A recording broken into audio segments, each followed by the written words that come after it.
Sudah? Oke, baik. Jadi hari ini kan kita berada di Pasuruan. Kota Pasuruan itu adalah salah satu kota di wilayah utara Jawa Timur. Dia berbatasan antara Surabaya dengan Malang.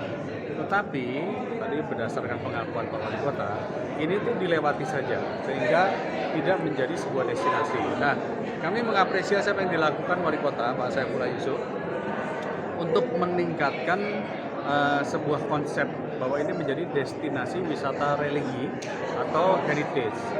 Religi karena di sini ada salah satu tokoh penyebar agama Islam yang mungkin disebut levelnya wali lah gitu ya. Itu disebutnya sebagai tempat makam Mbah Hamid yang salah satu penyebaran sentral di Pulau Jawa yang sudah menjadi destinasi wisata religi bahkan dalam setahun itu bisa mencapai jutaan orang.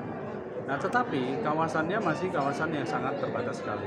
Potensinya ada, sehingga itu dikembangkan menjadi sebuah konsep seperti namanya apa tadi ya, wisata Madinah, jadi pakai payung-payung. Kami sangat mendukung karena jarang ada yang mendorong kota itu menjadi wisata religi. Saya pikir ini bisa bagus ya. Ditambah juga ada wisata heritage, di mana ini ada daerah tempat perkebunan gula, di mana bangunan-bangunan Belanda yang usianya mungkin sudah ratusan tahun ini masih terawat dengan baik. Nah, perlu ada sentuhan dan ada konsep yang jelas tentang membangun destinasi. Kalau kita berbicara destinasi heritage, maka harus berpikir seperti kayak wisata kota tua. Di dalam wisata kota tua tentu harus berpikir ada kulinernya, ada UKM, ada jualannya, ada tempat kita menyebutnya tempat atraksi dan sebagainya. Jadi tidak mungkin hanya berbicara bangunan-bangunan tok saja. Nah, itu tadi makanya saya katakan potensi yang ada ini perlu didukung dan disupport tentu dari pembiayaan. Pembiayaan baik dari pusat, kami sangat sepakat ide-ide brilian seperti ini harus disupport dari pusat. Nah, nanti tinggal bagaimana ini menjadi sebuah blueprint, sebuah mapping. Sehingga tiap-tiap daerah yang memiliki ide-ide besar itu perlu kita support dari pusat. Skema bantuan yang diberikan pusat tadi seperti apa? Kalau skema bantuan kan tetap prinsipnya ada yang disebut sebagai bantuan keuangan, ada yang disebut sebagai bantuan pembangunan. Jadi ditetapkan dulu ini misalnya kawasan wisata religi misalnya. Nah, tetapi itu sebuah proses perjuangan yang harus kita lakukan bersama-sama. Nanti akan ditanya, kenapa harus di sini? Kenapa faktor keunggulan dibanding dengan daerah yang lain? Kita tahu kayak Surabaya itu ada Ngampel, dan itu kan juga menjadi wisata religi dengan jutaan orang. Nah, di sini ada ya tadi makam Mbah Hamid ya, juga jutaan orang. Tetapi kan kurang tersounding dengan baik. Ya, sehingga perlu ada benar-benar konsep besar supaya ini menjadi destinasi wisata seperti yang saya tahu kayak di Demak itu ada Masjid Demak itu menjadi tempat wisata religi yang sangat luar biasa sekali. Nah, menurut saya promosi informasi ini perlu dilakukan agar menggait orang-orang yang memang ingin melakukan kunjungan-kunjungan. Amenities itu berarti harus ada sarana kebersihan, sarana makan, sarana lain-lain, parkir dan sebagainya lah. Termasuk sumber daya manusianya, bagaimana masyarakat melayani dengan baik, karena bagaimanapun tamu datang sini ingin mendapatkan sebuah experience. Ya. Karena kalau misalnya tahu datang dikerubuti oleh PKL, mungkin experience-nya menjadi tidak nyaman. Semua itu harus ditata dengan baik. Baik, KIP, memang kita ini ingin meningkatkan APK kuliah. APK kuliah itu saat ini baru 14%-an, ya. Untuk menambah menjadi 20%, satu-satunya cara adalah memberikan beasiswa lebih banyak lagi. Nah, beasiswa yang saat ini ada 200.000 beasiswa kuliah, tentu dengan anggaran hampir 20 triliun. Tentu ini masih dianggap kurang karena targetnya kita pengen 400.000 beasiswa dari 2 juta siswa yang belajar.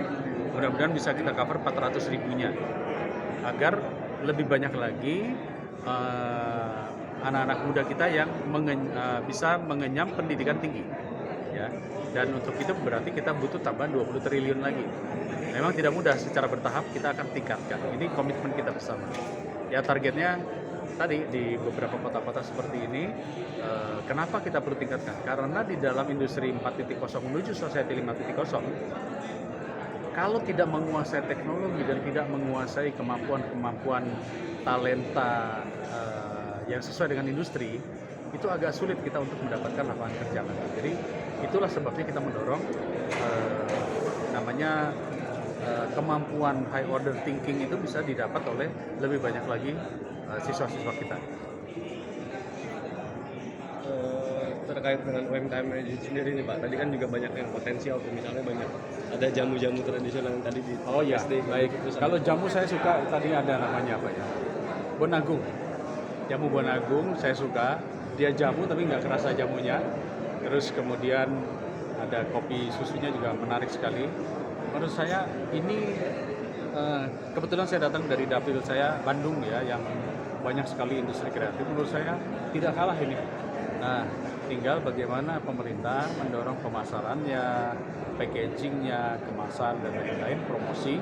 Ini menjadi lebih penting karena buat masyarakat kita saat ini mencari barang yang unik, UKM yang unik dan khas itu menjadi sesuatu yang disebut sebagai diferensiasi. Ketika dia jualan nanti di luar, tidak ada diferensiasi, maka orang tidak akan beli. Nah, saya lihat ini kayak jamu tadi menjadi ciri khasnya, itu bagus sekali. Ini sudah dilakukan satu contoh seperti beberapa kabupaten yang saya tahu, kayak Kabupaten Kuningan itu dia punya jualan tuh namanya tape ketan yang di dalam ember. Itu tape ketan dalam ember itu orang kalau datang ke Kuningan belinya berember-ember karena itu sudah menjadi destinasi. Lalu kemudian di Minahasa, saya lupa di mana, Minahasa Selatan atau Utara, itu dari minuman umum dibikin menjadi oleh-oleh, namanya minuman cap tikus. Itu sekarang menjadi oleh-oleh resmi, ya. Lalu banyak lagi yang menurut saya apapun yang menjadi khasnya itu harus segera dipatenkan, diresmikan. Karena kalau tidak nanti di copy, di hak ciptanya diambil oleh orang lain.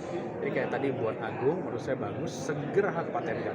Dipatenkan menjadi oleh-oleh resmi Kota Pasuruan atau Bandungnya atau apa. Nah, ini saya pikir juga saya belum mendalami ya, tetapi kalau itu tidak segera dipatenkan, semua orang bikin, maka tidak lagi ada yang oleh-oleh resmi. Terakhir Pak, dari semua tinjauan ini dari bidang pendidikan, kebudayaan dan segala macam, peran pemerintah Kota Pasuruan sendiri sudah maksimal belum sih untuk menegakkan ini?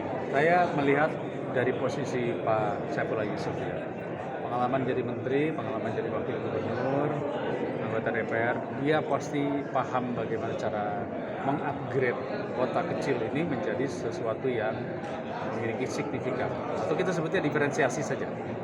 Tanpa diferensiasi, maka kotanya hanya akan menjadi kota kecil. Tapi kalau memiliki diferensiasi, dan itu bisa dilakukan banyak macam-macam, seperti membangun taman-taman, membangun pusat-pusat destinasi baru dan sebagainya, itu akan membuat mata orang akan melihat, ya, seperti yang mungkin dilakukan di Solo. Solo yang tadinya kota kecil sekarang bandaranya menjadi bagus dan sebagainya.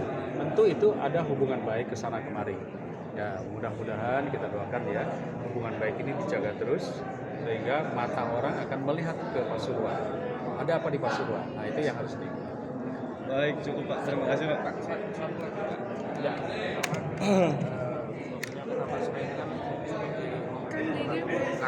Kawasan Mekah itu kan profilnya nggak punya